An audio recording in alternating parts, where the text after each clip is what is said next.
함께 하나님께 기도드리겠습니다. 사랑과 은혜가 풍성하신 우리 하나님 아버지, 이 세상에 많은 사람들 가운데서 특별히 저희들을 불러주시고 주 예수님의 십자가의 공로로 저희들을 구원하여 주시며 영원한 천국의 소망을 주시고 이 땅에서도 하나님의 자녀와 일꾼 삼아주신 은혜를 감사드립니다. 오늘 새 첫 주 주의 날을 맞이하여서 귀한 성도님들 한자리에 모아주시고 하나님의 말씀을 청종할 수 있도록 허락하심에 감사드립니다. 성령님께서 두루 역사하시는 가운데 말씀을 전하는 자의 입술과 듣는 각 사람의 마음을 주장하시어서 하나님의 말씀만 온전하게 전해지고 그 말씀이 각 사람의 심령에 심기어져서 그 마음과 생활의 변화로 나타날 수 있도록 허락하여 주십시오. 함께하지 못한 식구들 어디에 있든지 보살펴 주시고 발걸음을 인도하여 주시며 다음 모임에는 빠지지 않도록 도와주시기를 간곡하게 부탁드립니다.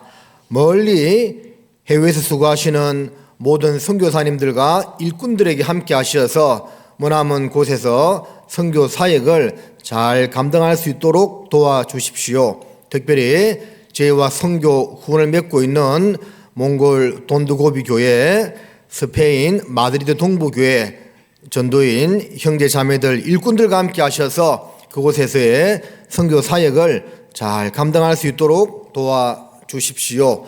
2026년 올 한 해 우리 모든 성도님들 영육간의 건강한 모습으로 교회 가운데에서 연합하여 복음을 전할 수 있도록 인도해 주시기를 부탁드립니다.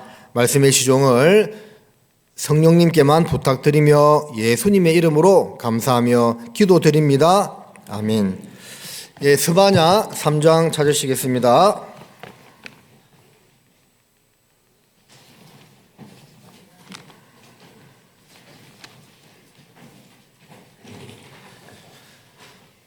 스바냐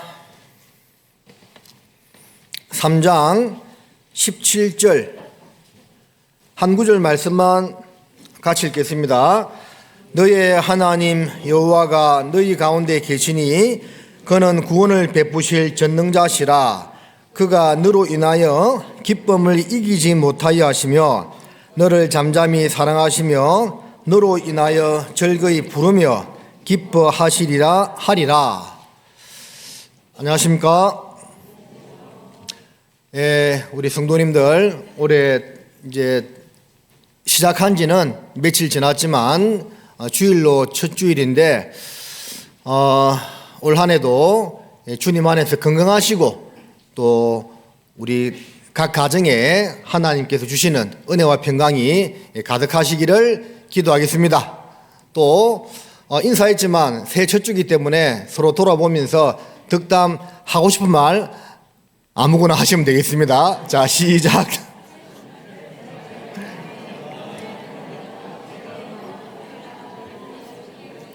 예, 그래요. 하고 싶은 말이 많은가 봐요. 어쨌든 이렇게 2026년 또 한 해가 밝았습니다. 저는 1990년도 구원을 받았는데 그때 2026년이 올 거라고는 상상을 못했습니다. 그때는 2000년을 넘기지 않고 주님이 오시지 않을까는 그런 분위기였거든요. 근데 2000년을 훌쩍 넘기고서도 26년이 지났습니다. 이스라엘 정부에서는 2030년까지 전 세계에 흩어져 있는 모든 유대인들 다 돌아오라고 하고 있다는데, 물론 그때가 언제인지는 알 수 없지만 그렇게 멀리 남지 않았다는 것은 다들 피부로 실감하고 있습니다. 해마다 이제 듣는 말씀일 수는 있겠지만 올해가 이제 우리가 주님 만나기 전까지 이렇게 신앙생활 할 수 있는 마지막 해다 하는 그런 마음으로 교제하시고 봉사하시고 그리고 전도하시면 좋겠습니다. 그것이 또 이 마지막 때를 살아가는 성도의 자세다고 믿습니다. 무엇보다도 우리 주위에 가족들 그리고 전도해야 될 사람들이 많이 남아 있습니다.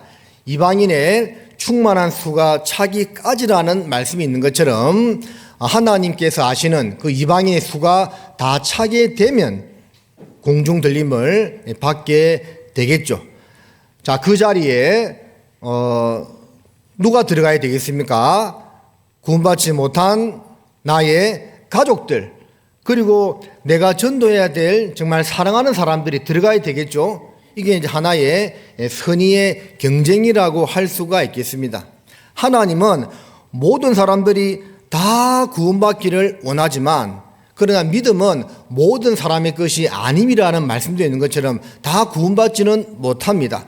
엄밀히 말하면 이 세상 사람들 가운데서 기독교인들의 인구는 약 4분의 1, 카톨릭을 포함해서 5분의 1이라고 이야기하지만 그 가운데 정말 구원받은 사람들은 얼마나 되겠습니까? 아마 100분의 1도 되지 않을 거예요. 그 속에 내가 들어가 있다는 것만큼 행복한 일이 없습니다. 그래서 오늘 본문에 너의 하나님 여호와라고 말씀하고 있는 겁니다. 누구의 하나님이라고요? 너의 하나님 여호와, 또 나의 하나님 여호와가 되겠죠.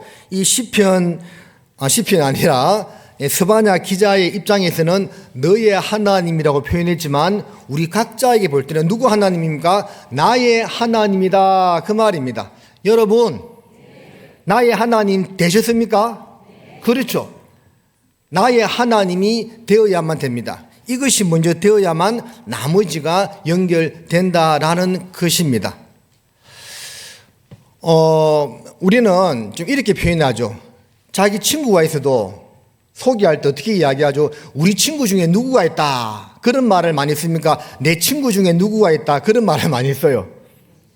우리 친구라는 표현을 많이 쓰죠. 사실 엄밀히 말하면 우리 친구라는 표현보다는 내 친구 중에 누가 있다 이렇게 이야기하는 것이 맞는데 그냥 습관상 그냥 나라고 하면 뭔가 좀 어색하고 우리라고 해야만 친근한 느낌이 듭니다. 그래서 꼭 친구를 이야기할 때도 우리 친구 중에 누구가 있다 그렇게 이야기하는데 정확한 표현은 우리 친구가 아니고 내 친구 이게 맞죠.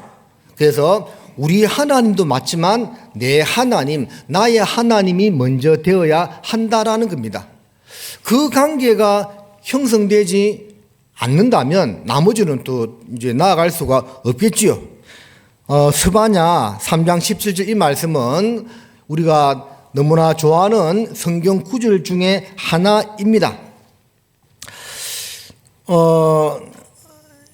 기록한 사람은 스바냐겠죠. 그런데 이 17절 말씀 다시 보시면 너의 하나님 여호와가 너의 가운데 계시니 그는 구원을 베푸실 전능자시라.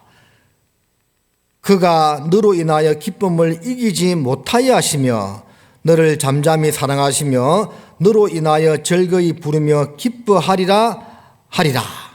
일단 하나님과 나 사이에 나의 하나님, 하나님 내 아들 이런 관계가 형성되어야 된다는 것을 말씀하고 있는 겁니다. 그랬을 때 하나님은 너로 인하여 기쁨을 이기지 못하여 하시며 하나님이 가장 기뻐하는 대상은 누구냐? 바로 자기 형상대로 지음받은 사람에게 모든 관심이 집중되어 있고 그 속에서도 구원받은 성도들에게 하나님은 더욱더 관심이 집중되어 있다는 것을 알 수가 있습니다. 솔로몬이 제1성전을 건축했을 때 하나님의 마음과 뜻이 항상 거기 있다고 했잖아요. 성전에 있다 그 말입니다. 그러면 오늘날 성전은 무엇이죠? 구원받은 성도들의 교회다 그 말입니다.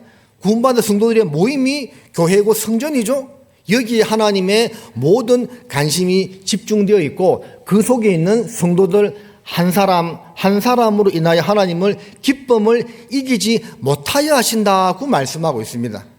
여러분들 살다가 정말 너무 좋아서 어쩔 줄을 몰랐던 그런 때가 있어요?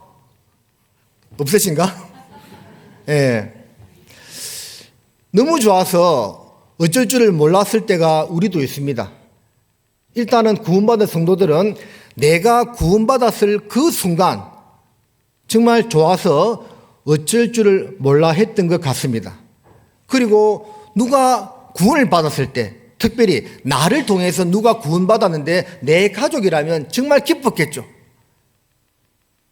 어머니가 구원을 받았을 때, 아버지가 구원을 받았을 때 정말 기뻤습니다. 여러분들 그런 경험이 있지 않습니까? 육신적으로도 자녀들이 태어나거나 뭐 상을 받거나 좋은 일을 당했을 때 얼마나 기쁩니까?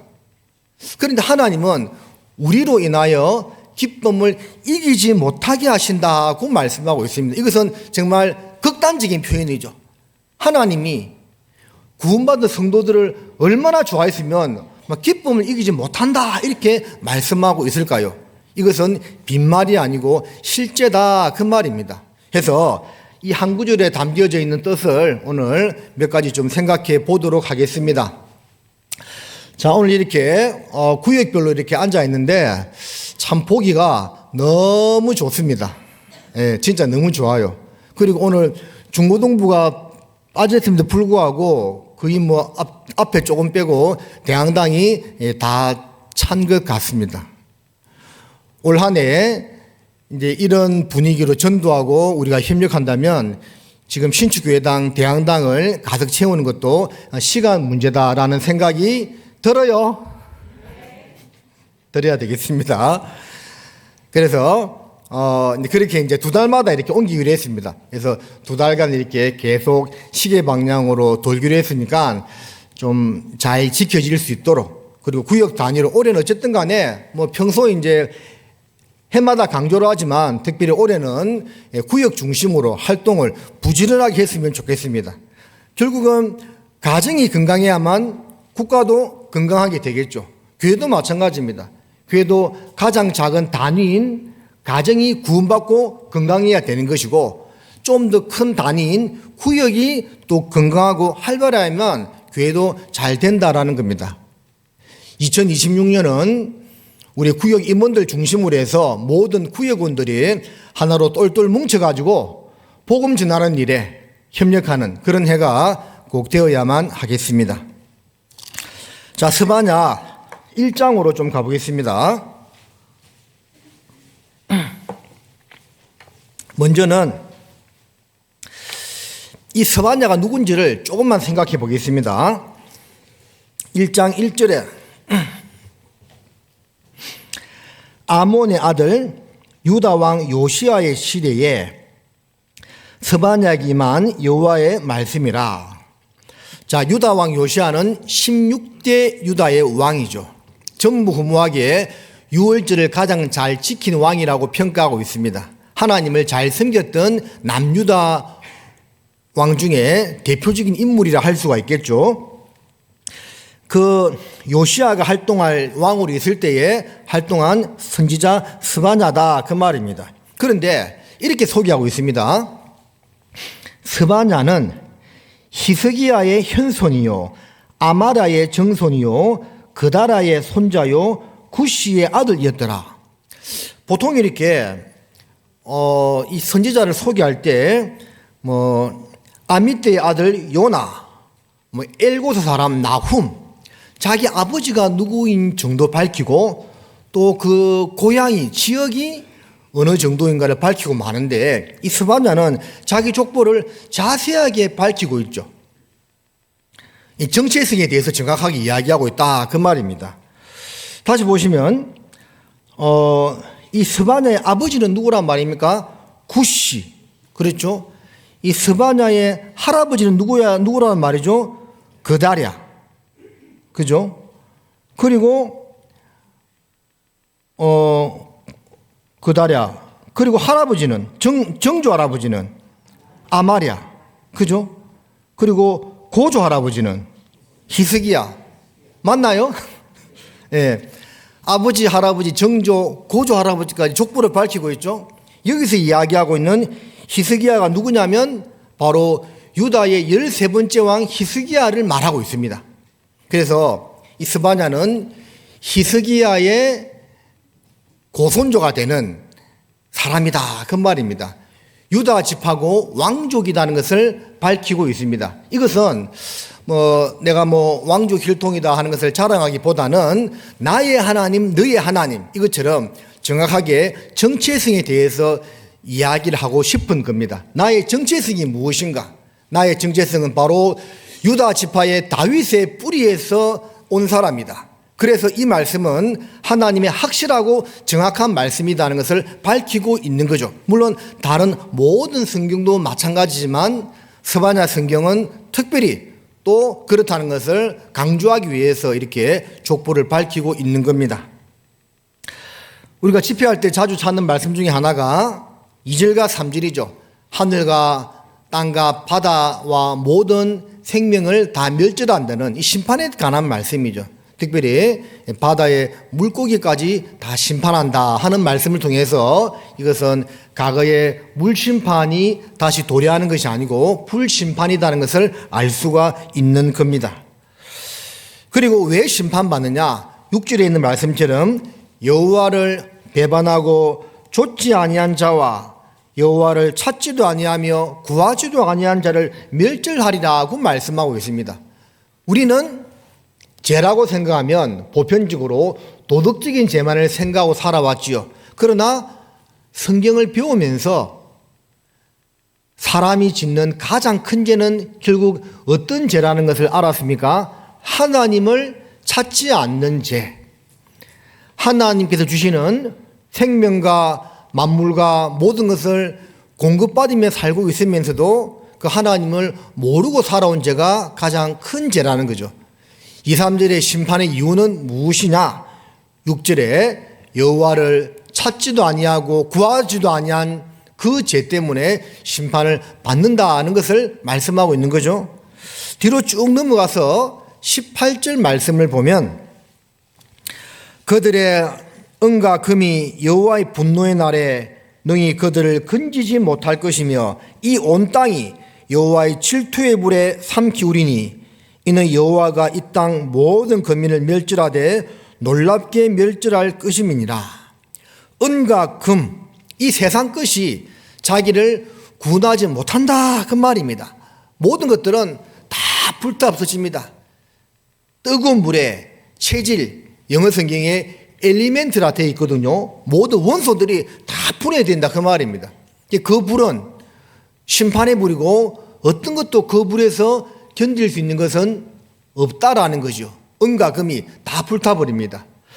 그 불을 소개하기를 여호와의 어떤 불이라고요? 질투의 불. 여러분, 질투라는 표현이 하나님께 좀 안 어울리는 것 같잖아요. 하나님은 사랑의 하나님이고 그 마음이 이 세상 무엇보다도 넓고 광대하신 분인데 하나님이 질투하시네? 왠지 하나님하고는 맞지 않는 단어 같습니다. 그런데 이 단어만큼 하나님의 속성을 잘 소개하는 단어도 없다고 봅니다. 여러분, 부부가 결혼했습니다. 그러면 남편은 아내만을 사랑해야 되고 아내는 남편만을 사랑하고 살아야 되죠. 그런데 아내가 자기만을 바라보지 않고 다른 남자들을 바라보고 산다. 자, 그러면 그 남편은 그것을 용납해요. 그런데 이 사람은 마음이 넓은 남편입니까? 아니면 자기 아내를 사랑하지 않는 남편입니까? 무슨 말인지 이해가 안 돼요. 이거는 마음이 넓은 남편이 아닙니다. 아내를 정말 사랑하지 않는 남편입니다. 아내를 정말 사랑한다면 자기 아내가 자기 위해 다른 데 눈 돌리는 거 용납을 할 수가 없는 겁니다. 반대도 마찬가지죠. 아내도 자기 남편만을 사랑한다면 자기 남편이 다른 여인들한테 눈 돌리는 거 그거 넓은 마음으로 그럴 수도 있지. 이게 용납이 돼요 안 돼요? 안 됩니다. 용납 안 되는 거죠. 이것은 마음이 넓고 좁고 차원의 문제가 아니죠. 정말 사랑한다면 다른 데 눈 돌리면 안 된다는 겁니다. 하나님도 마찬가지입니다. 하나님은 우리를 너무나도 사랑하셔가지고 하나밖에 없는 독생자를 이 땅에 보내셔서 십자가에서 돌아가시게 죽게 허락했습니다. 왜 그런 일을 했습니까? 하나님이 우리를 너무나 사랑하시기 때문에 그렇죠. 그 사랑을 받아들인 우리가 하나님을 찾지 않고 다른 것을 찾는다는 것은 합당치 않은 거죠. 세상 사람들도 마찬가지로 결국 그 때문에 심판받는 겁니다. 여호와의 질투의 불. 하나님은 질투하는 분이십니다. 하나님만을 사랑하기를 원하시는 분이다, 그 말입니다. 다른 데 눈 돌리는 것을 원하지 않습니다. 인생길 가운데서 자연 만물과 먼저 구원받은 사람들의 근거와 여러 가지 사건과 일들을 통해서 하나님을 찾을 수 있도록 우리를 인도하십니다. 그런데 세상 많은 사람들은 하나님의 은혜와 덕분에 살아가고 있음에도 불구하고 하늘로서 비를 내리시며 길칠기를 주시는 선한 일을 하사 음식과 기쁨으로 사람들의 마음에 만족해 하셨다고 했는데 생명과 호흡과 만물을 친히 공급하시는 그 하나님을 끝까지 찾지 않는 겁니다. 그래서 하나님 질투해가지고요, 질투의 불로 세상을 심판하는 겁니다. 그런데 우리는 그것을 이제 벗어나서 구원을 받게 되었습니다. 그러면 구원을 받지 못한 세상 사람들에 대해서도 하나님이 그렇게 질투하시는데, 그러죠? 그렇잖아요. 구원받지 못한 세상 사람들도 하나님이 그렇게 질투하시는데 구원받은 우리는 얼마나 질투할까요?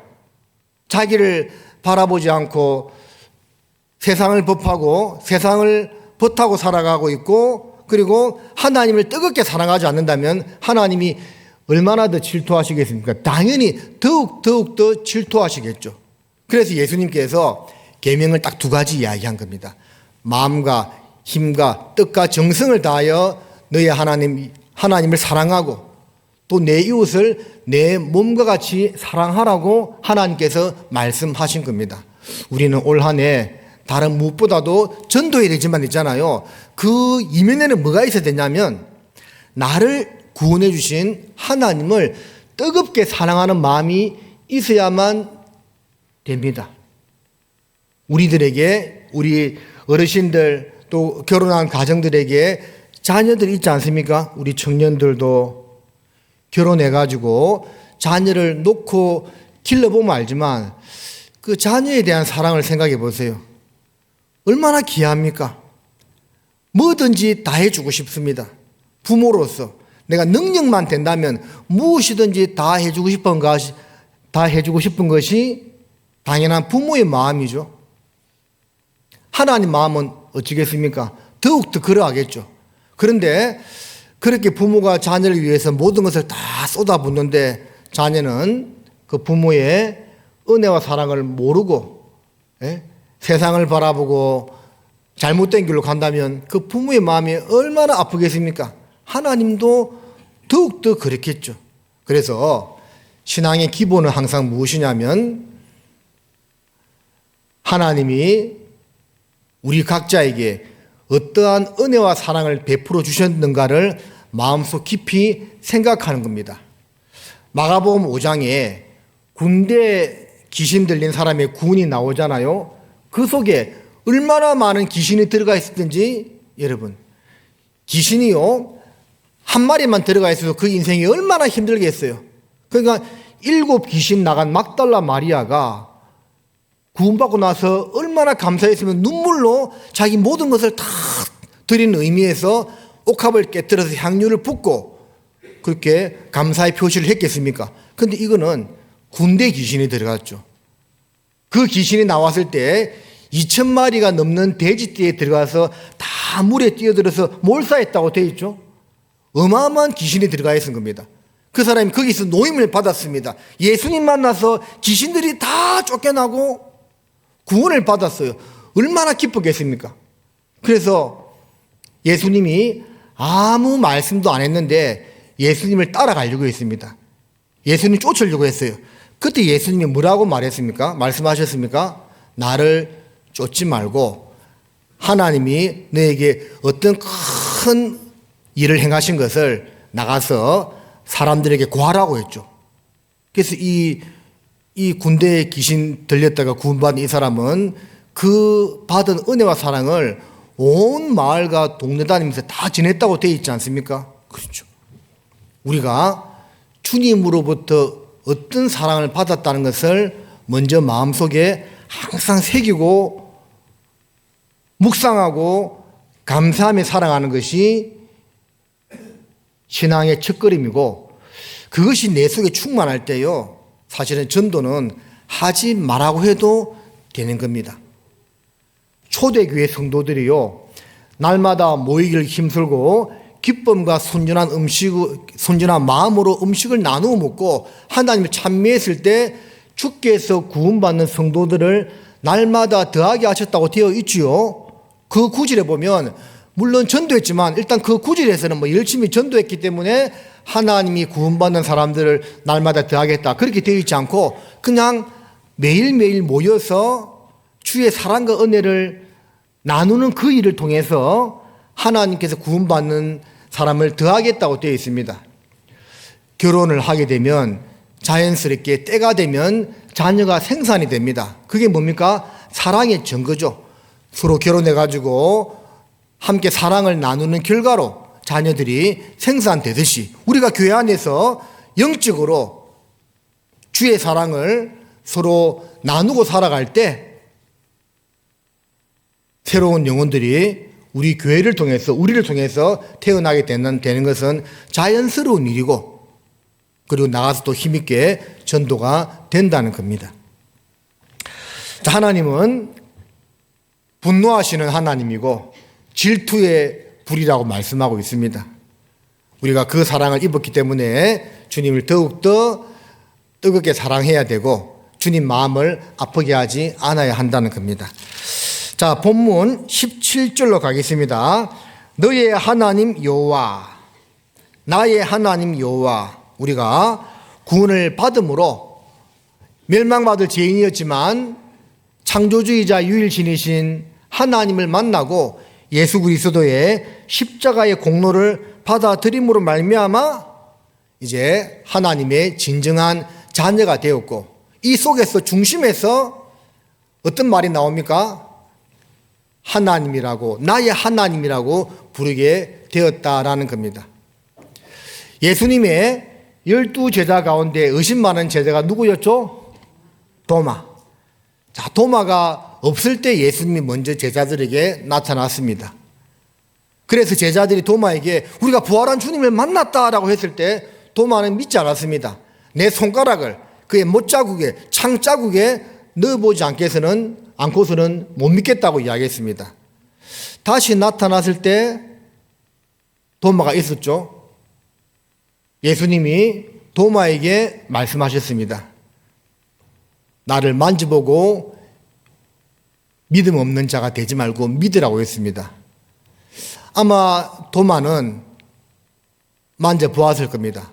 그리고 신앙 고백을 했죠. 뭐라고 했습니까? 우리의 하나님, 우리의 주다, 이렇게 표현한 것이 아니고 나의 하나님이시오, 나의 주라고 직접적으로 표현했죠. 그러니까 잘 들어보세요. 제자들의 말을 들었을 때는 말만 들었지 자기가 경험하지 못했어. 그래서 우리의 주님, 우리의 선생님이었어요. 직접 부활하신 주님을 만나고 경험했어. 그러니까 자기 입에서 나오는 말이 뭡니까? 이제는 우리의 주님이 아니고 나의 하나님이시요, 나의 주님이라고 고백을 했죠. 그게 바로 도마의 신앙 고백이다, 그 말입니다. 우리 각자가 주 예수 그리스도의 은혜와 사랑을 받아들이는 날이 있었죠. 그 날을 여러분 각자가 구원받은 날이 있잖아요. 그 날을 한번 생각해 보세요. 지금 그때 내 마음이 어쨌는지. 제 경험을 따지면 한 번 듣고 구원받지 못했는데 수양에 가서 두 번째 말씀을 듣는 순간 확실히 믿어졌어요. 그때 주위에서 아무 소리도 하지 않았지만 제 속에서 진짜 나의 하나님, 나의 예수님이란 고백이 나왔고, 그 수양회장을 나오면서 기쁜 날 기쁜 날 주 나의 죄 다 씻은 날 하는 찬양을 절로 불렀던 기억이 지금도 생생합니다. 나의 하나님, 나의 주님이 되었다는 거죠. 우리가 그 경험을 정확하게 먼저 하는 것이 중요하다라는 겁니다. 로마서 8장을 이거 잡아 놓으시고요. 로마서 8장을 먼저 보겠습니다.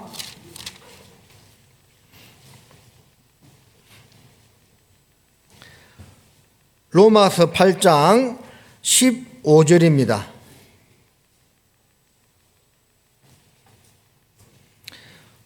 너희는 다시 무수와는 종의 영을 받지 아니하였고 양자의 영을 받았으므로 아바 아버지라 부르짖느니라.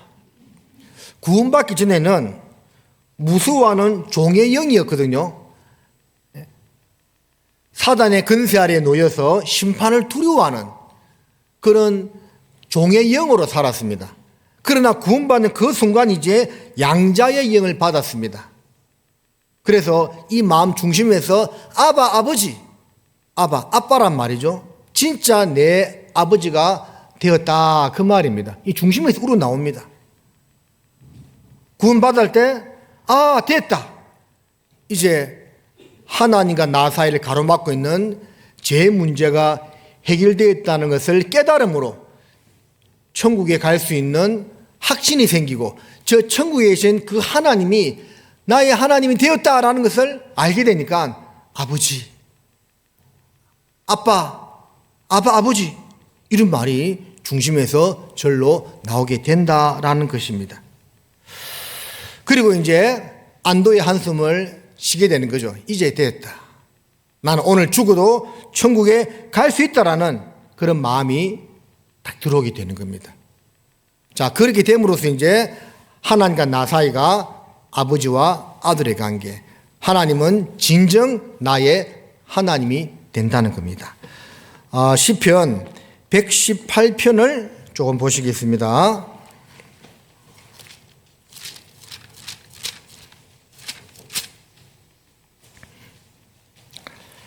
시편 118편 28절입니다.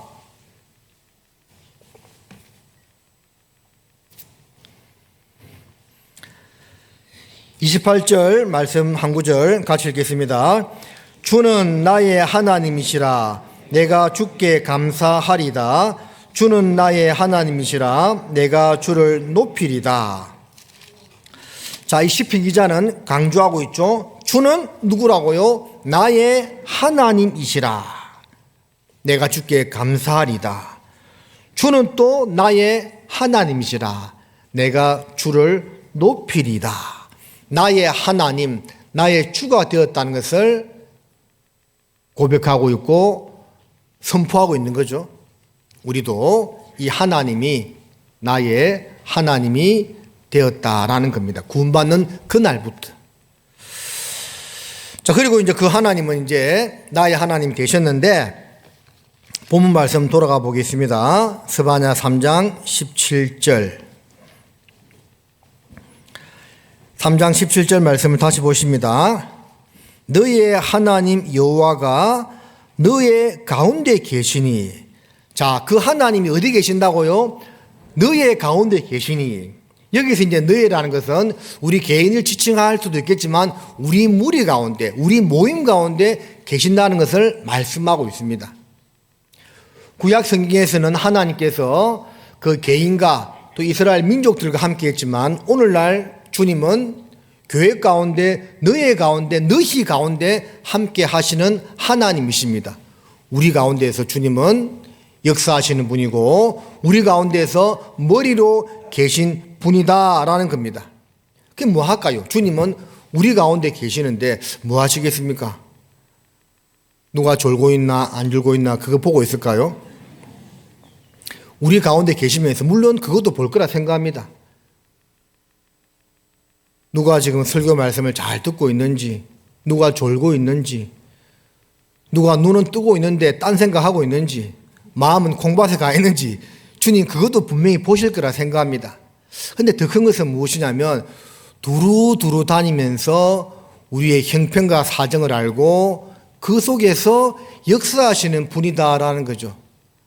마음을 복음을 전하는 일에 주님 중심으로 계속 모으는 일을 하나님은 하고 계십니다. 우리 가운데 하나님이 어떤 일을 하고 있다는 것을 좀 알 필요가 있겠죠. 구원받은 형제 자매님들이 교회 가운데 주님이 계시고 교회의 머리는 그리스도라는 것을 수차례 들어서 잘 알고 있습니다. 함께 하긴 하는데 도대체 뭘 하고 계시지? 그거 한번 생각해 보셨어요? 우리 가운데 어떤 일을 하고 계시는지 생각해 보셨습니까?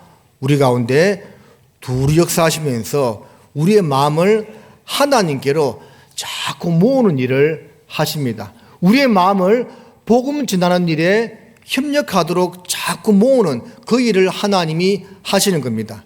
우리 마음을 격동시켜서 이 몸을 가지고 주의 일에 직접 동참할 수 있도록 하시는 그 일을 하고 지금도 하고 계십니다. 요한계시록 2장을 보겠습니다.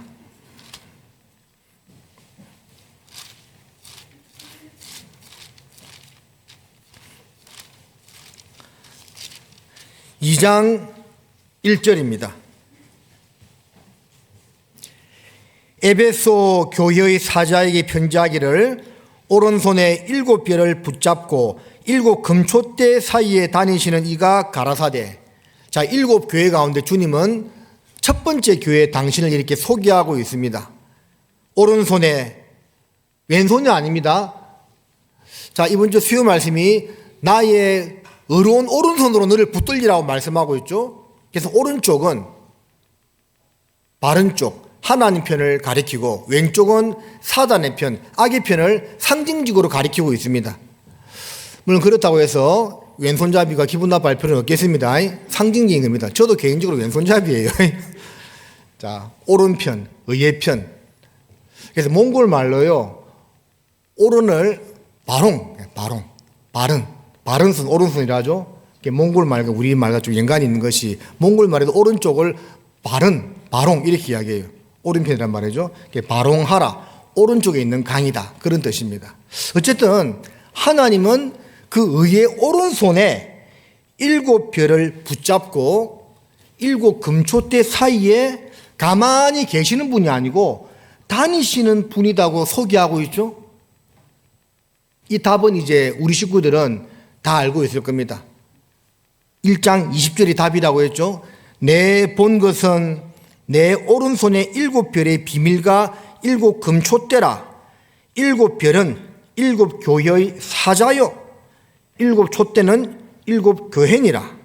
자, 여기 보면 7별의 비밀이라고 되어 있습니다. 답이 딱 나와 있는데 왜 비밀이라고 표현하고 있을까요? 이걸 깨달아야 된다, 그 말이에요. 교회를 다니는 분들도 예수님의 죽음과 부활이 복음이라는 것을 다 알고 있습니다. 심지어는 영원한 속죄까지도 알고 있는 사람들이 많아요. 그런데 왜 구원이 안 될까요? 그 속에 감춰진 비밀, 그걸 깨닫지 못해서 그런 겁니다. 머릿속으로는 받아들였는데 마음으로 진정 받아들이지 못하기 때문에 항상 복음은 비밀로 되어 있는 겁니다. 그러다가 이제 진짜 그 복음을 마음으로 받아들이는 날 그 비밀의 문이 열리게 되는 거죠. 그래서 골로새서에 복음의 비밀을 이라고 되어 있죠. 복음은 깨달은 우리에게는 너무나 쉽고 간단하고 명료한 거지만 깨닫지 못한 사람에게는 항상 비밀입니다. 비밀. 깨달을 때 내 것이 되는 거예요. 자, 여기도 보면 왜 비밀이라고 표현하고 있겠습니까? 의의 오른손으로 7별, 교회의 목회자, 일꾼들을 딱 붙들고 있다, 그 말입니다. 붙들면서 초대교회부터 마지막 시대 교회까지 두루 역사하시는 분이라는 거죠. 그래서 주님이 머리 되시고 주인 되시기 때문에 이 교회는 결코 잘못될 수가 없다는 겁니다. 이것도요, 비밀입니다. 비밀. 깨달아야 돼. 깨달으면 아, 그렇구나 알고 순종하고 마음을 모으고 협력하게 되는데, 깨닫지 못하면 뭐 아닌 것 같은데 하면서 이제 자꾸 의심과 불평과 원망이 들어오는 거예요. 이것도 깨달아야 돼. 그래서 비밀이라 되어 있는 겁니다. 주님은 우리 가운데 계시는 분입니다. 두루두루 역사하시면서 마음을 하나님께로 모으고 복음 전하는 일에 협력할 수 있도록 역사하시는 주인이라는 겁니다. 이것을 우리 모든 성도님들이 마음으로 진정 깨닫는다면 교회의 성장은, 부흥은요, 시간 문제입니다. 마음에 꼭 새겨야 될 말씀입니다. 에베소서 3장 보시겠습니다. 에베소서 3장 20절입니다. 20절, 21절 말씀을 우리 함께 읽겠습니다. 우리 가운데서 역사하시는 능력대로 우리의 온갖 구하는 것이나 생각하는 것에 더 넘치도록 능히 하실 이에게 교회 안에서와 그리스도 예수 안에서 영광이 대대로 영원 무궁하기를 원하노라. 아멘. 바울은 에베소 교회 편지하기를 주님이 어떠한 모습으로 역사하는지를 말씀하고 있습니다. 역사를 거슬려서 올라가 보면 하나님은 제일 처음에 이스라엘을 불러낼 때 아브라함, 이삭, 야곱과 함께 했습니다. 족장이라 할 수 있죠. 그 시대를 족장 시대라고 불러요. 그들과 개인적으로 함께 하셨습니다. 400년 종살이 이후에 드디어 성막이 만들어지죠.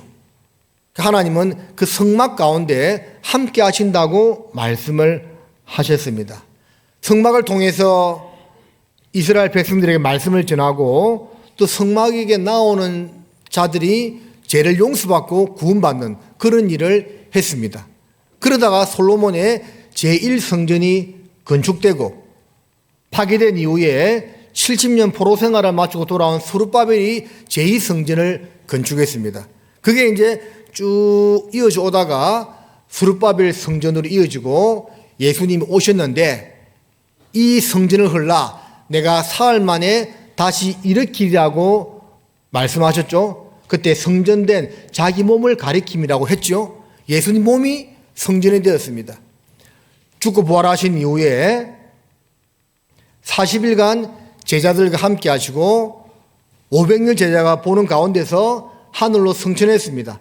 승천하신 10일이 지나서 오순절날 성령 강림이 되고 교회가 탄생했습니다. 이게 바로 교회의 역사라고 할 수가 있는데 오순절날 탄생한 교회는 지금 우리 시대까지 이어져 오고 있는 것이고 이제 끝을 향해서 나아가고 있습니다.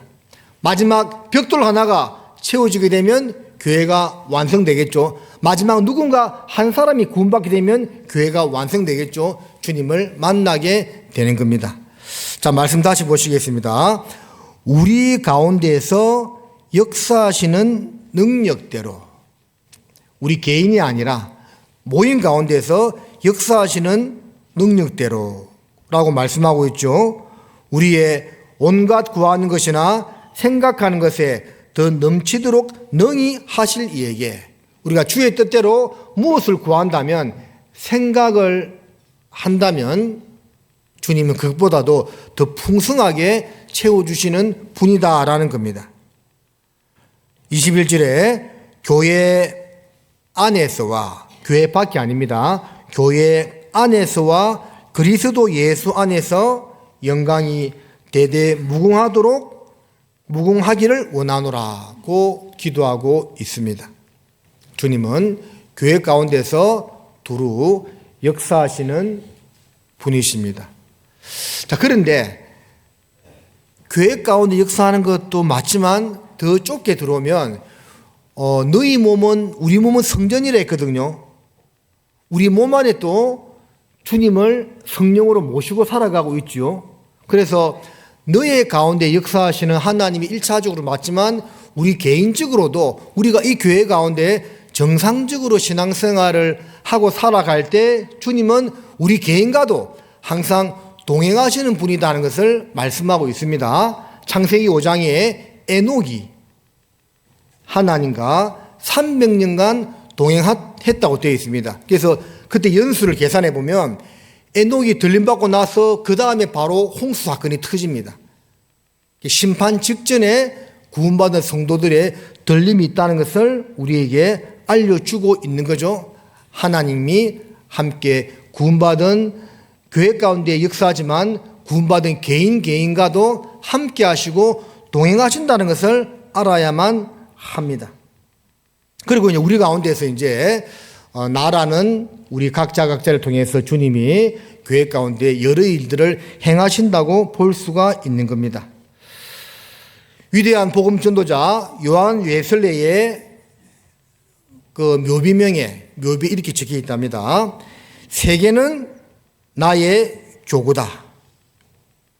그리고 하나님께서는 당신의 일꾼은 땅에 묻으시나 당신의 일은 계속해 나가신다.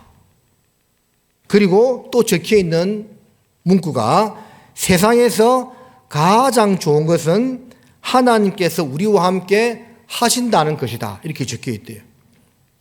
그 위대한 복음 전도자 웨슬레의 묘비명에 세상에서 가장 좋은 것은 하나님이 우리와 함께, 나와 함께 하신다는 것입니다. 마태복음 28장 20절에도 말씀하기를 내가 세상 끝날까지 너희와 항상 함께 있을 거라고 말씀을 하셨습니다. 이것만큼 우리 삶에 큰 위로와 힘이 되는 말씀이 없겠죠. 마음속에 잘 받아들이고 새기는 가운데 또 한 해를 살아가야만 되겠습니다. 이 세상을 지내는 동안에 우리는 내 믿음의 분량에 맞게끔 하나님이 이런저런 일들을 허락하십니다. 믿음의 분량 밖의 일은 허락하지 않는다고 믿습니다. 그런데 때로는 그게 힘들게 느껴질 때도 있습니다. 때로는 벅차게 느껴질 때도 있고 마음에 여러 가지 근심과 염려가 되기도 합니다. 하지만 그 속에서도 하나님이 함께 하신다. 너희 염려를 다 주께 맡겨버리라. 이는 저가 너희를 근고하심이니라. 내 마음속에 여러 가지 염려와 근심이 있다면 다 주께 맡겨버리라. 왜? 이는 저가 하나님이 너를 근고하심이니라. 케어포 내 모든 형편과 사정을 알고 잘 보살펴 주신다라는 겁니다. 이것을 우리가 믿고 살아가야만 하겠습니다. 자, 다시 본문 가십니다. 스바냐 3장입니다.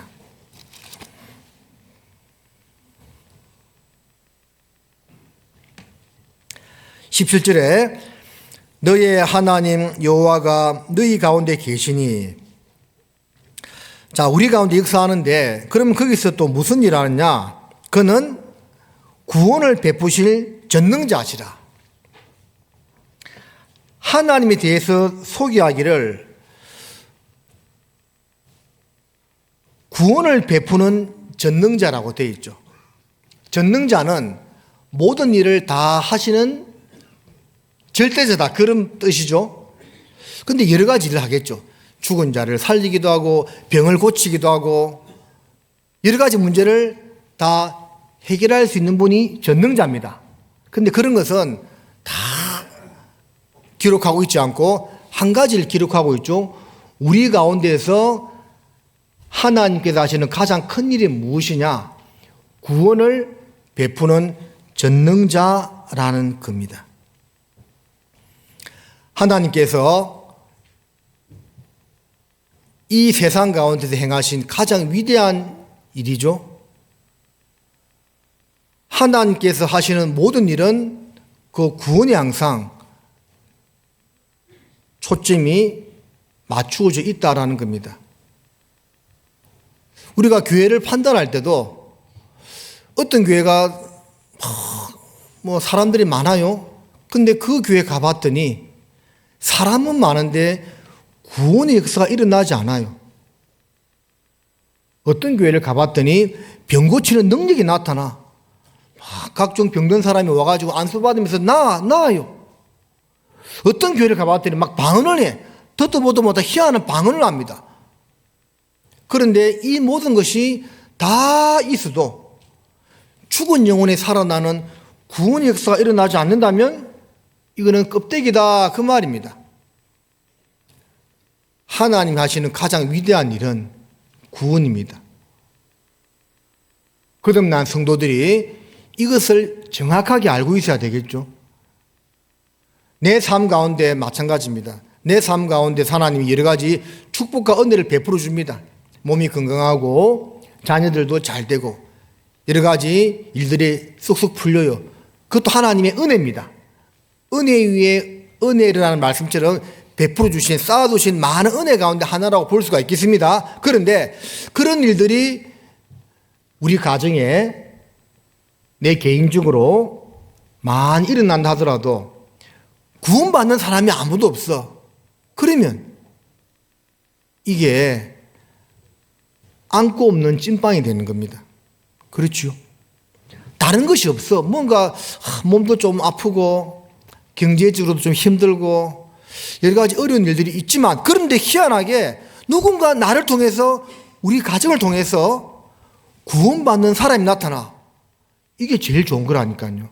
여러분 그렇지 않습니까? 맞죠? 다른 것이 일어나지 않더라도 구원받는 역사가 일어나면 그게 가장 좋은 것입니다. 다른 것이 다 있어도 구원이 빠지면 이거는 큰 의미가 없어요. 그래서 하나님께서 너희 가운데서 하시는 가장 큰 일이 무엇이냐면 구원을 베푸실 전능자라고 말씀하고 있습니다. 베푸실, 앞으로 이렇게 하신다는 거죠. 우리 가운데 있으면서 계속 누군가는 구원받는 일들을 하나님이 행하신다는 겁니다. 고린도전서 4장을 보겠습니다. 고린도전서 4장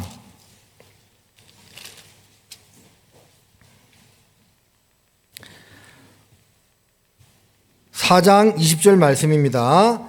하나님의 나라는 말에 있지 아니하고 오직 어디 있다고요? 능력에 있습니다.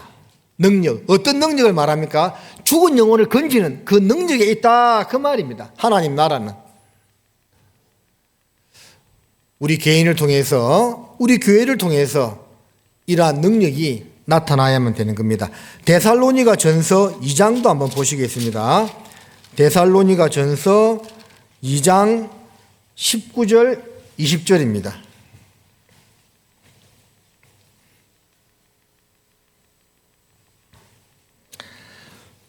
19절 20절 함께 읽습니다. 우리의 소망이나 기쁨이나 자랑의 면류관이 무엇이냐?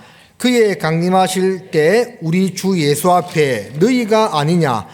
너희는 우리의 영광이요 기쁨이니라. 자, 바울이 데살로니가 교회 성도들에게 말씀하기를 우리의 소망이나 기쁨이나 자랑의 면류관이 무엇이냐? 물질로 보답해 주는 것, 우리가 몸이 건강해지는 것, 앞으로 일이 술술 잘 풀리는 것, 그런 것이라 이야기하지 않고 그의 강림하실 때에 우리 주 예수 앞에 너희가 아니냐. 이 너희는 누굽니까? 구원받은 성도들을 가리키고 있는 거죠. 결국은 주님 앞에 섰을 때 가장 큰 영광과 면류관은 교회를 통해서, 우리를 통해서, 나를 통해서 구원받은 사람이라 그 말입니다. 그래서 다니엘서 12장에 보면 많은 사람을 옳은 대로 돌아오게 한 자는 궁창의 별과 같이 영원토록 빛날 거라고 말씀하고 있죠. 나주기를 통해서 많은 사람들이 구원을 받았어요. 천국 갔을 때 얼마나 기쁘겠습니까? 나를 통해서도 많은 사람들이 구원을 받았어요. 천국 갈 때 그들이 나를 영접해 줄 겁니다. 주님 덕분에 구원받았지만 당신을 통해서 연결되었다고, 정말 고맙다고 하지 않을까요? 근데 천국 갔는데 아무도 없어, 나를 통해 구원받은 사람이. 그러면 그래도 천국 가니까 좋겠지만 뭔가 좀 처음에는 허전할 수 있겠죠. 주님 앞에 부끄럽겠죠. 그리스도의 심판 앞에 섰을 때 너 구원받은 지 10년 지나고 20년 지나고 30년 지났는데 어제 구원받은 사람이 한 명도 없어야? 이럴 수 있겠죠. 그렇게 표현하지 않겠지만 우리가 주님 앞에 책망받을 수 있을 겁니다. 그래서 주님이 교회 가운데 베푸는 가장 큰 능력은 구원의 능력이라는 것을 알고 우리도 거기에 항상 초점을 맞추어야만 되겠습니다. 자, 이사야 33장을 잠깐 보십니다.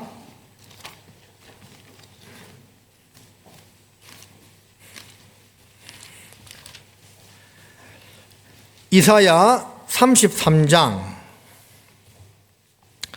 15절에 보면 오직 의롭게 행하는 자, 정직히 말하는 자, 토색한 재물을 가정히 여기는 자, 손을 흔들어 뇌물을 받지 아니하는 자, 길을 막아 피 흘리려는 꾀를 듣지 아니하는 자, 눈을 감아 악을 보지 아니하는 자. 여러분, 이 15절에서 쭉 언급하고 있는 것을 우리한테 적용해 본다면 어떤 사람인 것 같습니까? 네, 이게 정말 구원받은 사람이 이렇다라는 겁니다. 정말 구원받은 사람이요, 의롭게 행합니다. 정말 구원받은 사람이 정직히 말합니다. 정말 구원받은 사람이 토색한 재물, 불의의 이익을 탐하지 않습니다. 정말 구원받은 사람이요, 뇌물도 받지 않겠죠. 정말 구원받은 사람이 길을 막아 피 흘리려는 꾀를 듣지 않습니다.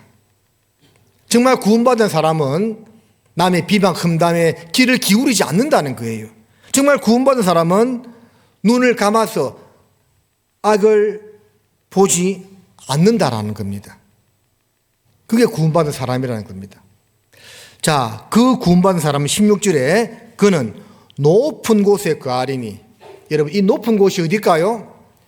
만물 위에 교회의 머리 되신 주님을 했죠. 이 만물 가운데 교회가 있습니다. 높은 것은 교회를 가리키고 있습니다. 교회 가운데 거하는 사람들이란 말이죠. 거하리니 견고한 바위가 그 보장이 되며, 시편 18편에 여호와는 나의 힘과 방패시오 반석이시오 바위라고 말씀하고 있죠. 예수 그리스도를 가리키고 있습니다. 견고한 바위가 그 보장이 되며 그 양식은 공급되고, 교회를 통해서 반석 대신 머리 대신 예수님을 통해서 계속 양식이, 영과 육의 양식이 공급이 된다, 그 말입니다. 그 다음에 그 물은 끊기지 아니하리라 하셨느니라. 물은 말씀이고 하나님의 은혜를 가리키고 있습니다. 하나님 은혜가요 끊기지 않고 교회 가운데 계속 이렇게 흐르고 있는 겁니다. 그런데 문제가 무엇이냐? 분명히 하나님은 교회 가운데 계시면서 이 물을, 은혜와 말씀을 끊기지 않고 계속 이렇게 공급하여 주고 있는데요, 나는 못 받고 있네? 그럴 수 있겠죠. 그러면 뭐가 문제일까요? 하나님이 문제입니까? 내가 문제입니까? 내가 문제다는 거예요. 저도 이제 저희 아버님이 뇌경색으로 한번 60대 후반에 쓰러지셔가지고 저도 조금 조심해야 됩니다. 한 번씩 뒷골이 좀 땡길 때가 있습니다. 혈관이 좀 잘 막히나? 하여튼 그런 생각이 들 때가 있습니다. 혈액이 있잖아요. 몸을 돌죠. 하나님이 그렇게 하셨습니다. 우리가 뭐 심장 뛰어라 합니까? 알아서 뜁니다. 그죠? 알아서 뛰고 피가 온몸을 한 바퀴 도는데 얼마 걸린다고 하죠? 제가 들었는데 기억이 안 나네요. 얼마 걸립니다.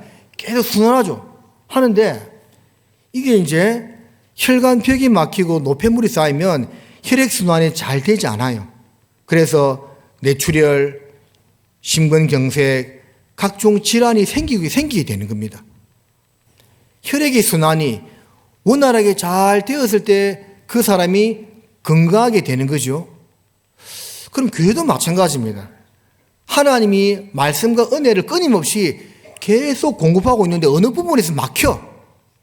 그건 뭐가 문제입니까? 우리 개인에게서 각 몸에 지체로 주었다고 했잖아요. 머리 대신 주님 있고 팔, 다리, 몸에 각 지체로 우리가 역할을 하고 있습니다. 어느 부분에서 막혀. 그러면 주님은 분명히 공급을 하고 있는데 그 부분에서 막히고 있다면 그게 잘못된 거죠. 그래서 우리 개인으로 볼 때는 나는 지금 확실히 구원을 받았고 교회도 지금 출석도 잘 하고 있는데 뭔가 말씀의 은혜가 잘 공급되지 않는 것 같고 말씀을 들어도 마음이 뜨거워지지 않고 복음을 전해야 되겠다는 뜨거운 마음이 생기지 않는 것은 누구 탓일까요? 담임 목사님 탓입니까? 우리 각자가 뚫어야 됩니다. 각자가 뭔가 막힌 게 있으면요 잘 원활할 수 있도록 뚫어줘야 됩니다. 그럼 그게 뭘까요? 그게 뭘까요? 여러분 2025년을 보내고 2026년을 맞이하면서 좀 틀고 새로 넘어왔습니까? 예?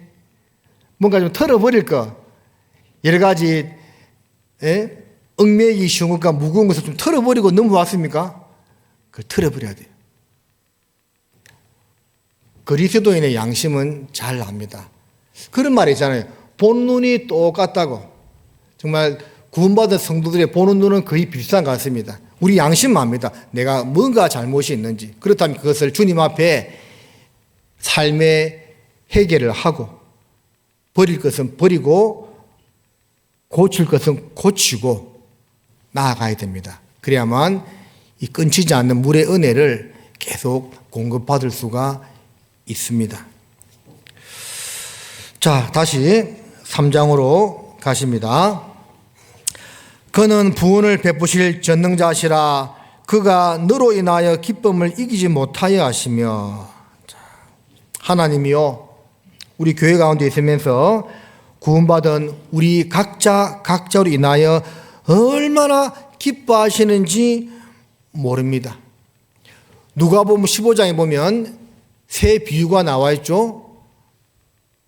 한 마리 잃어버린 양의 비유, 잃어버린 한 드라크마의 비유, 돌아온 탕자의 비유, 그 비유들을 보았을 때 한 마리 양을 잊어버렸는데 99마리 두고 온 들가산으로 잃어버린 한 마리 양을 찾으러 다닌다고 했죠. 목자가 한 드라크마를 잊어버렸는데 등불을 켜고 쓸며 찾도록 찾지 아니하냐 그렇게 되어 있죠. 돌아온 탕자의 비유. 이래서 돌아왔을 때 아버지가 맨발로 나가서 그를 맞이했습니다. 이걸 봤을 때 하나님이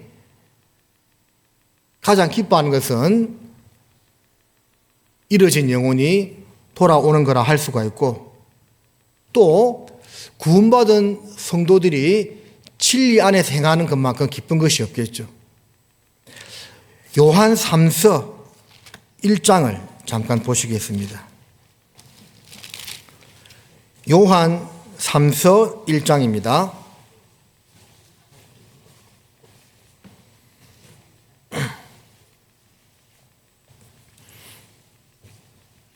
1장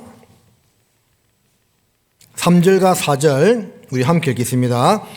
형제들이 와서 내게 있는 진리를 증거하되 진리 안에서 행한다 하니 내가 심히 기뻐하노라. 내가 내 자녀들이 진리 안에서 행한다함을 듣는 것보다 더 즐거움이 없도다. 이 사도 요한의 마음은 하나님 마음을 말씀하고 있는 거죠. 구원받는 것을 무엇보다도 기뻐하시고 그 다음에 그 구원받는 성도들이 진리 안에서 올바르게 살아감을 볼 때 그것보다 더 큰 즐거움이 없다고 성경은 말씀하고 있습니다. 그래서 우리가 그렇게 2026년을 마지막 해라 생각하고 보낼 수 있도록 해야만 하겠습니다. 자, 돌아가서 조금만 더 보겠습니다. 스바냐 3장 17절에 그가 너로 인하여 기쁨을 이기지 못하여 하시며. 구원받은 성도들 인해서 너무나 기뻐하는데 그 표현이 두 가지입니다. 너를 잠잠히 사랑하시며 너로 인하여 즐거이 부르며 기뻐하시리라 하리라. 자, 보십니다. 하나님은 교회를 너무나 사랑하시고 그 속에 구원받은 성도 개개인을 너무나 사랑하는데 표현 방법은 두 가지라는 겁니다.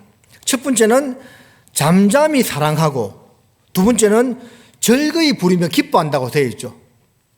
하나님이 우리를요 어떻게 사랑하신다고요? 오늘 설교 제목처럼 잠잠히 사랑하신다고 말씀하고 있습니다.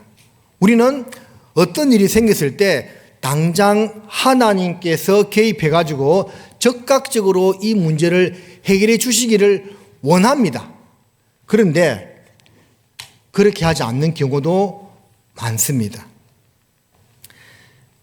부모가 자녀를 자기 목숨보다도 더 아끼고 사랑하잖아요. 보편적으로. 그 아이가 태어나서 이제 걸음마를 배웁니다.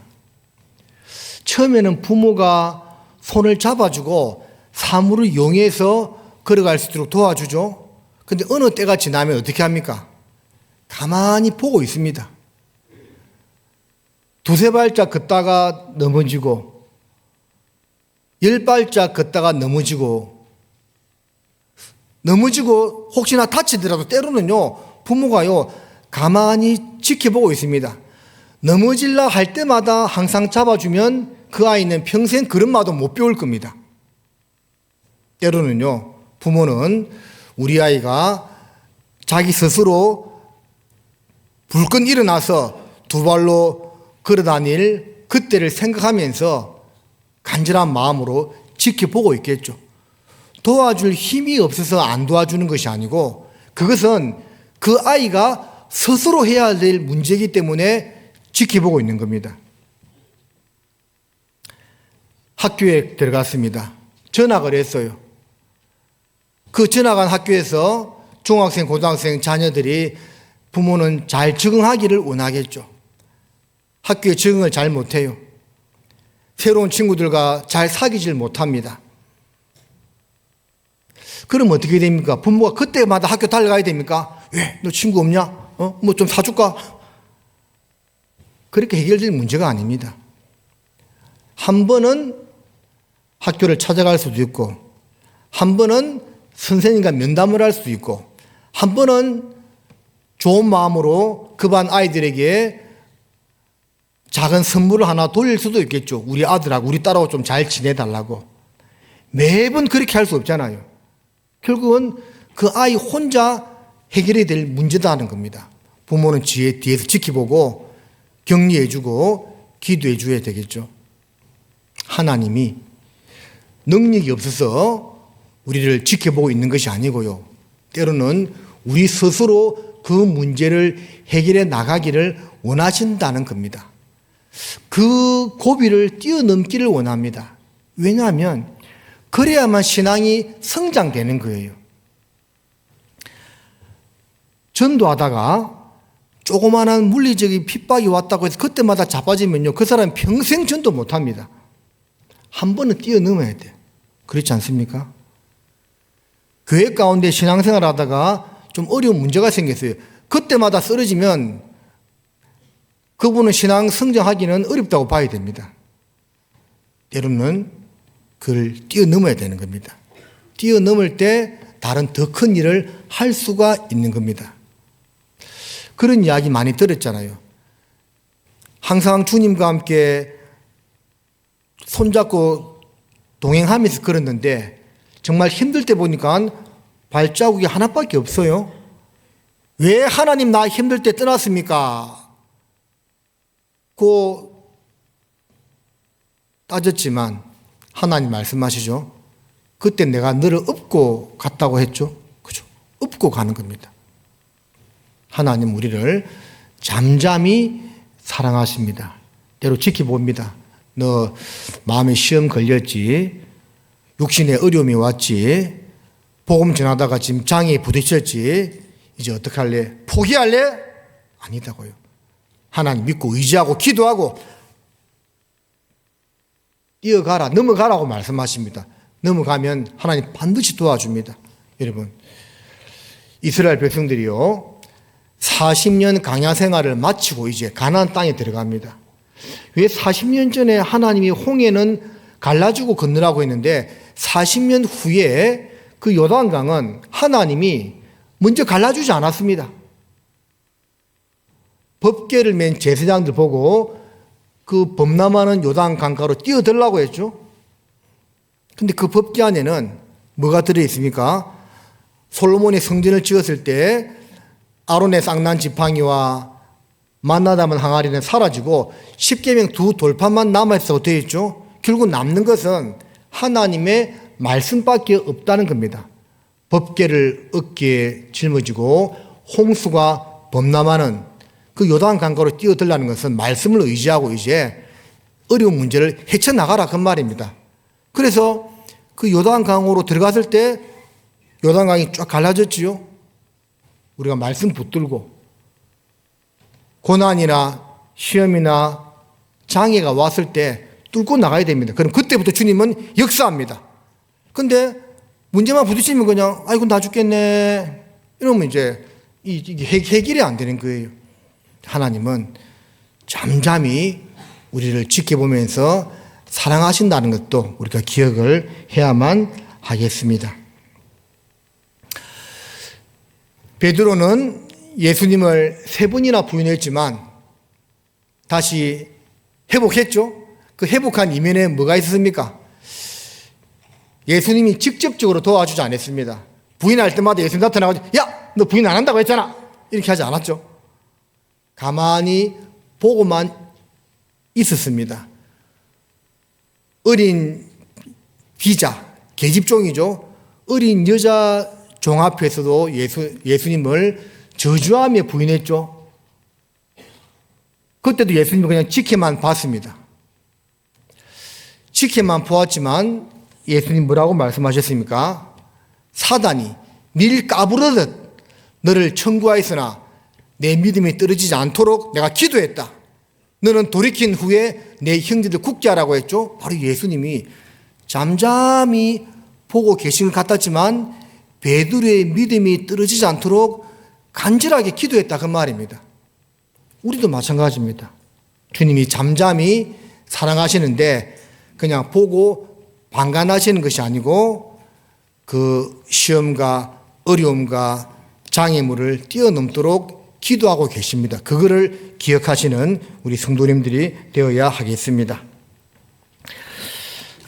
자, 스바냐 3장 17절입니다. 그 다음에 자, 너를 잠잠히 사랑하시며 그 다음에 너로 인하여 즐거이 부르며 기뻐하시리라 하리라.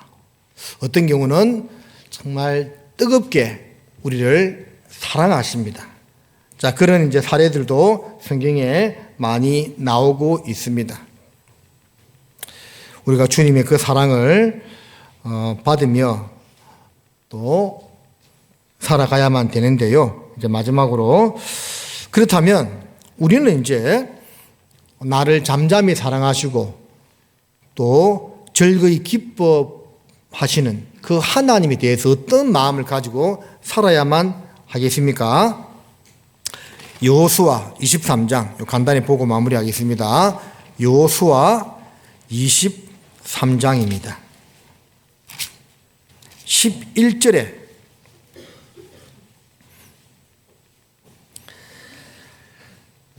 여호수아 23장 11절 함께 읽습니다.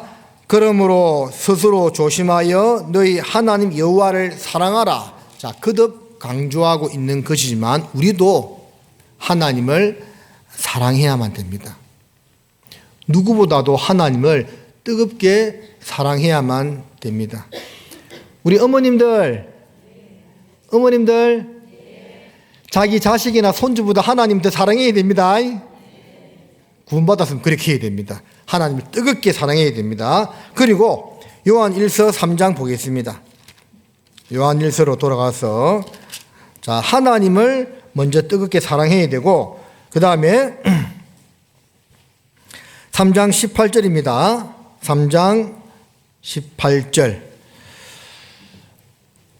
자녀들아 우리가 말과 혀로만 사랑하지 말고 오직 행함과 진실함으로 하자. 자, 하나님을 먼저 뜨겁게 사랑하는 가운데 그 다음으로 형제 자매들을 또 뜨겁게 사랑해야 되는데 말만 사랑하는 것이 아니고 행함과 진실함으로. 이건 어떤 말입니까? 자, 이런 말씀을 들면 꼭 뭐 도와주란 말인가? 그거를 꼭 이야기하고 있는 것이 아닙니다. 교회에서 주님 일을 하는, 우리가 다 주님 일을 하지만 또 직분을 맡아서 주의 일을 하는 분들이 있잖아요. 진심으로 도와줘야 됩니다. 진심으로. 목회자가 목회를 잘할 수 있도록 도와줘야 되고, 회장이 그 일을 잘할 수 있도록 견제시기가 아니고 진심으로 도와줘야 되고, 구역장, 조장이 그 구역을 잘 돌아보고 섬길 수 있도록 진심으로 도와줘야 돼요. 그게 정말 사랑하는 겁니다. 진심으로 도와줘야 돼요. 잘하나 못하나 보자 이게 아니고요. 진심으로 내가 교회를 위해서, 우리 구역을 위해서, 우리 회비를 위해서 해야 될 일이 무엇인가 생각해보고 진심으로 도와줘야 돼요. 그게 합당한 성도의 자세다라는 겁니다. 옛날 미국의 모 대통령이 그런 말 했다잖아요.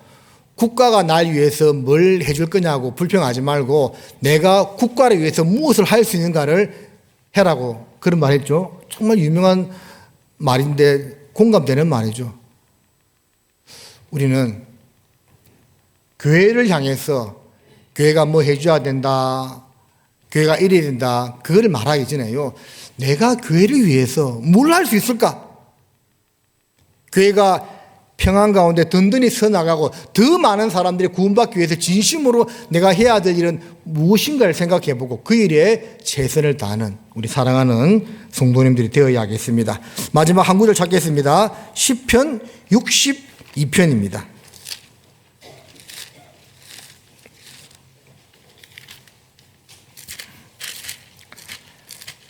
시편 62편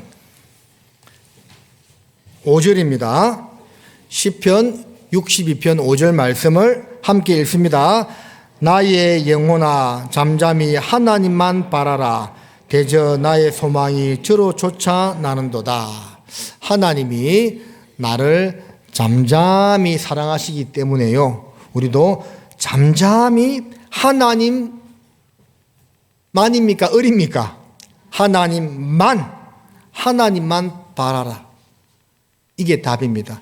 대저 나의 소망이 하나님으로 쫓아나기 때문에 내 구원에 하나님을 바라보고 살아가는 모습이 되어야 하겠습니다. 기도하시겠습니다. 하나님 아버지, 저희들을 구원해 주시고 또 말씀으로 양육하여 주심을 감사드립니다. 사랑하는 우리 나주교회 성도님들, 2026년 올 한 해도 가정에서나 각 개인에게나 영육간에 합당한 은혜와 복으로 채워주시고 다른 무엇보다도 주 예수님의 그 복음을 전하는 일에 함께 마음 모으고 최선을 다할 수 있도록 도와주십시오. 교회 가운데 이루어지는 모든 일에 선한 마음으로 동참할 수 있도록 도와주시고 서로 사랑함으로 주께서 구원받는 역사가 우리 교회를 통해서 더욱 활발히 일어날 수 있도록 도와주십시오. 남은 시간도 함께 해주시기를 부탁드리며 우리를 사랑하시는 예수님의 이름으로 감사하며 기도드립니다. 아멘.